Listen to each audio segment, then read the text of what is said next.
அண்மைச் செய்தி. கரூரில் உயிரிழந்தவர்களின் குடும்பத்தினரின் வங்கிக் கணக்கில் 20 லட்சம் ரூபாய் வரவு வைத்திருக்கிறது தாவேக. ஏற்கனவே பாதிக்கப்பட்ட குடும்பங்களுக்கு 20 லட்சம் ரூபாய் இழப்பீடு வழங்கப்படும் என்று தாவேக தரப்பில் தெரிவிக்கப்பட்டிருந்த நிலையில் தற்போது பாதிக்கப்பட்ட குடும்பங்களின் வங்கிக் கணக்கில் தலா 20 லட்சம் ரூபாய் வரவு வைக்கப்பட்டிருக்கிறது.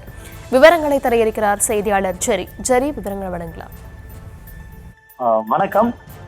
கரூரில் தமிழக வெற்றி கழக தலைவர் விஜய் பரப்புரை மேற்கொண்டார். அப்ப சுற்றுப்பயணம் மேற்கொள்ளும் பொழுது கரூரில் கூட்ட நெரிசல் காரணமாக 41 பேர் உயிரிழந்தனர்.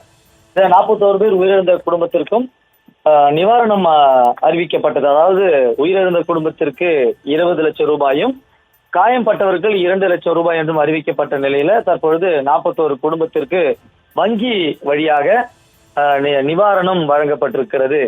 ஏறத்தாழ 21 நாட்கள் ஆகிவிட்டது கரூர் துயர சம்பவம் நடந்து. தற்பொழுது வரை விஜய் நேரில் செல்லவில்லை. நேரில் சென்று உங்களை சந்தித்துதான் அந்த நிவாரணத்தை வழங்குவேன் என்று வீடியோ கால் மூலம் அவரிடம் தொடர்பு கொண்டு பேசி அவரிடம் ஆறுதல் தெரிவித்திருந்தார் தமிழக கட்சிக்கு தலைவர் விஜய். இந்த நிலையில் கடந்த 13ஆம் தேதி அவர் கரூர் செல்வார் என திட்டமிடப்பட்டது. அதற்கான மண்டபம் கிடைக்கவில்லை. காரணம், ஒவ்வொரு குடும்பமாக தனித்தனியாக சந்தித்து நிவாரணத்தை வழங்காமல் அனைவரையும் ஒன்றிணைத்து ஒரே மண்டபத்தில் அல்லது ஒரு அரங்கத்தில் சந்தித்து அவர்களை நிவாரணம் வழங்கி அவர்களுக்கு ஆறுதல் சொல்லலாம் என்று திட்டமிடப்பட்டிருந்தது. இடம் தேர்வு செய்ய முடியாத சூழல்னால 17ஆம் தேதி மாற்றம் செய்யப்பட்டது. 17ஆம் தேதியும் சரியான இடம் கிடைக்காத காரணத்தினால தற்பொழுது வரை விஜய் செல்ல முடியாத ஒரு சூழலாக இருக்கிறது.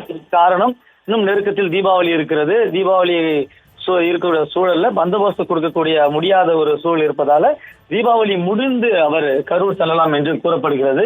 இந்த நிலையில் தான் தற்பொழுது அவர் கரூர் செல்ல தாமதமாக இருக்கக்கூடிய சூழலில் வங்கி கணக்கில் 41 குடும்பத்திற்கும் 20 லட்சம் ரூபாய் செலுத்தப்பட்டிருக்கிறது.